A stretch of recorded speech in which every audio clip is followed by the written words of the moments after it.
দর্শক বন্ধুরা সবাইকে আলোচিত বিশ্বে স্বাগত জানাচ্ছি। প্রায় 5 দশকেরও বেশি সময় পর বাংলাদেশে ফিরছে পাক সেনা।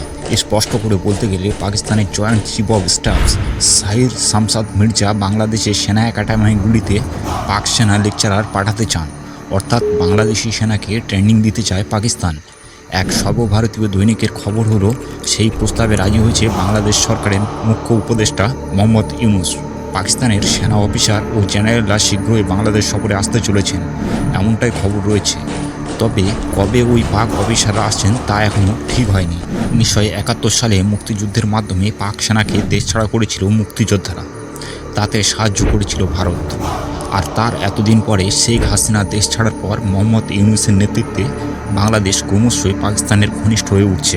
পাকিস্তান থেকে জাহাজ ঢুকছে চট্টগ্রাম বন্দরে। ভারত বন্দর দিয়ে যে বাংলাদেশি পোশাক বিভিন্ন দেশে যেত তাও বন্ধ করেছে বাংলাদেশ সরকার। বাংলাদেশি রোগীরা ভারতে না আসে চলে যাচ্ছে মালয়েশিয়া, ব্যাংককের মতো দেশে। এদিকে সূত্রের খবর পাকিস্তানের সঙ্গে যৌথ নৌমহড়া করতে চলেছে বাংলাদেশ।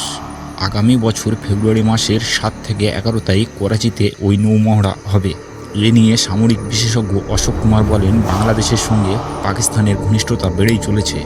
এটা ক্রমশ ভারতের কাছে চ্যালেঞ্জ হয়ে দাঁড়াচ্ছে।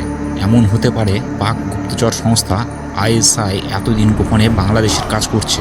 শেখ হাসিনা চলে যাওয়ার পর এবার তারা প্রকাশ্যে রাস্তায় নেমেছে।